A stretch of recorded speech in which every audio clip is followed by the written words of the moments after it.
Saat ini, pembangunan di bidang pendidikan mengalami reformasi yang luar biasa di Indonesia.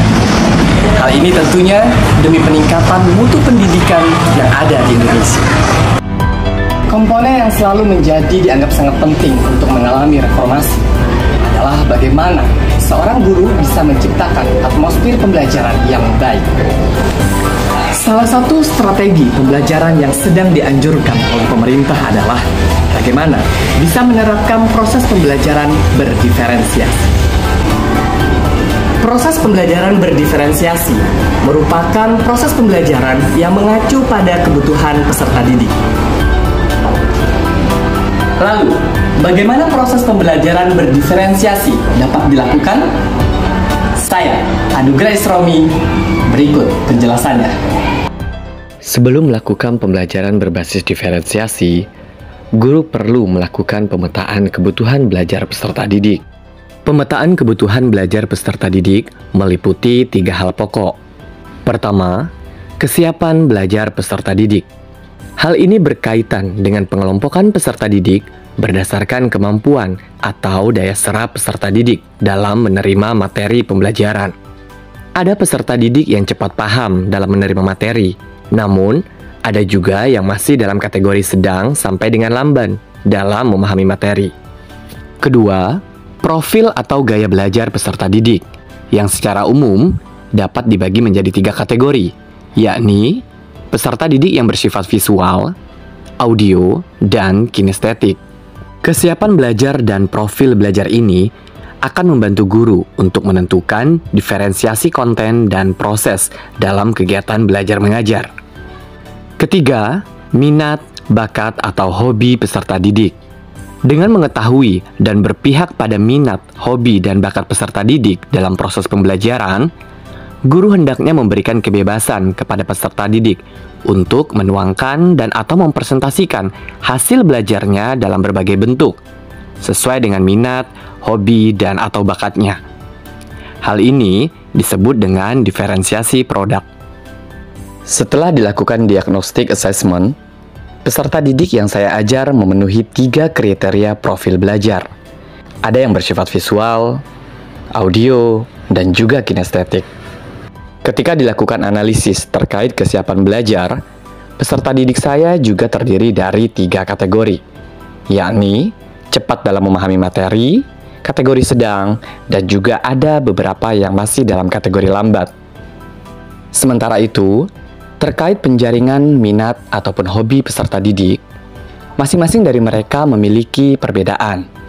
Ada yang hobi bernyanyi, bermain musik, berpantun, menggambar, editing, membuat video, presenter, dan lain sebagainya. Model make a match berbasis diferensiasi merupakan salah satu model yang dapat dipilih untuk bisa diterapkan di kelas. Proses pembelajaran diawali dengan mengucapkan salam.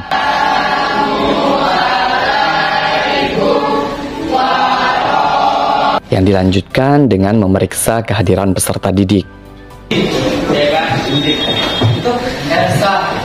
Selanjutnya, guru menanyakan kabar peserta didik dan tidak lupa mengajak peserta didik untuk mendoakan rekan mereka yang tidak dapat hadir, baik dikarenakan sakit maupun dikarenakan dengan alasan lainnya.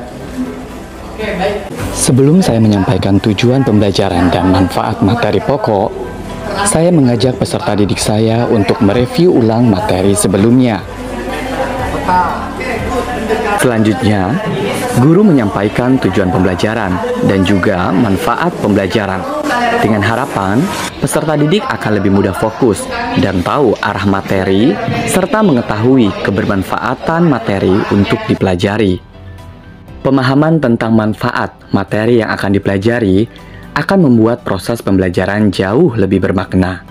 Kemudian, guru menampilkan 2 buah gambar sebagai persepsi yang berguna menggiring anak menuju topik pokok materi. Tahap selanjutnya, salah seorang peserta didik dipersilakan untuk memaparkan materi.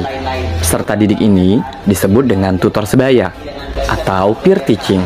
Sebelumnya, Guru telah mendampingi tutor sebaya ini dalam rangka persiapan untuk menjadi tutor sebaya di kelas. Setelah usai tutor sebaya menyampaikan materi, peserta didik lainnya dipersilakan untuk bertanya jika terdapat materi yang belum dimengerti. Pada proses ini, guru mendampingi dengan cara menegaskan jawaban tutor sebaya atas pertanyaan yang diberikan oleh rekan-rekannya. Langkah berikutnya, peserta didik diberi kesempatan untuk mempelajari ulang tentang materi yang telah disampaikan dengan cara membaca buku pegangan atau menyimak video pembelajaran di mana link YouTube-nya telah dibagikan oleh guru di WhatsApp group. Tahapan berikutnya, guru mempersilakan peserta didik untuk mengeluarkan balon yang telah mereka bawa. Guru memberikan satu kertas pembelajaran kepada masing-masing peserta didik, dan peserta didik dilarang untuk membuka lipatan kertas tersebut.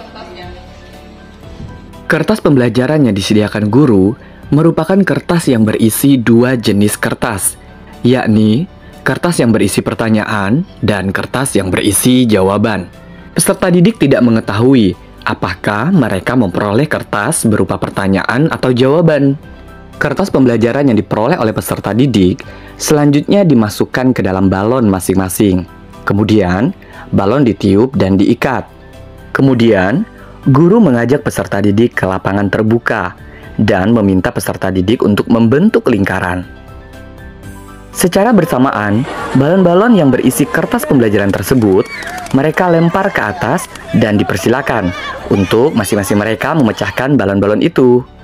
Ketika balon-balon tersebut berhasil dipecahkan, dengan sigap, masing-masing peserta didik mengambil satu buah kertas yang mereka temui.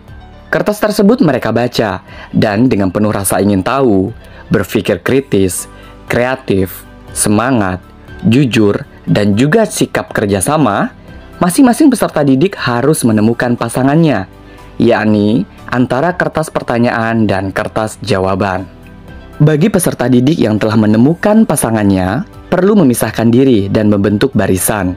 Ketika semua peserta didik telah menemukan pasangannya, secara bergiliran masing-masing pasangan mempresentasikan hasil temuannya. Dan pasangan lainnya menyimak serta merespon apakah pasangan tersebut telah benar atau matching dengan melihat kartu pembelajaran yang mereka temukan sesuai antara pertanyaan dan juga jawaban. Dalam proses ini, tentunya guru akan mendampingi dan menegaskan hasil jawaban mereka. Apabila waktu masih memungkinkan, kertas pembelajaran tadi dapat dikumpulkan kembali dan diacak ulang, serta lakukan seperti langkah sebelumnya. Hal ini akan membuat peserta didik akan semakin mengerti akan materi yang hendak kita sampaikan. Menuju akhir pembelajaran, guru memberikan penugasan kepada peserta didik, yakni peserta didik diminta untuk membuat laporan terkait dengan materi konsep geografi. Dalam membuat laporan ini, peserta didik diberi kebebasan untuk membuat berbagai bentuk laporan sesuai dengan minat, hobi, ataupun bakat peserta didik. Bentuk laporan yang bisa peserta didik lakukan diantaranya seperti salindia, infografis, mind map, flowchart, presenting, video, bernyanyi, dan berbagai bentuk lainnya sesuai dengan potensi yang mereka miliki. Di akhir pembelajaran, guru menegaskan atas materi yang telah peserta didik pelajari dengan diawali meminta beberapa peserta didik untuk menyampaikan kesimpulan dari materi yang mereka pelajari. Sebelum mengakhiri pembelajaran, guru melakukan refleksi dengan meminta beberapa peserta didik memaparkan perasaannya setelah mengikuti proses pembelajaran pada hari ini. Memuaskan dan ada juga pertanyaannya. Saya sangat senang, suka, gembira, dan lain-lain. Kegiatan pembelajaran ditutup dengan mengucapkan rasa syukur kepada Tuhan Yang Maha Esa dan juga dengan mengucapkan salam. Pembelajaran yang berdiferensiasi dapat menjadi alternatif guru dalam menyuguhkan atmosfer belajar bagi peserta didik yang tidak hanya berpihak pada peserta didik, namun juga menyenangkan dan jauh lebih bermakna.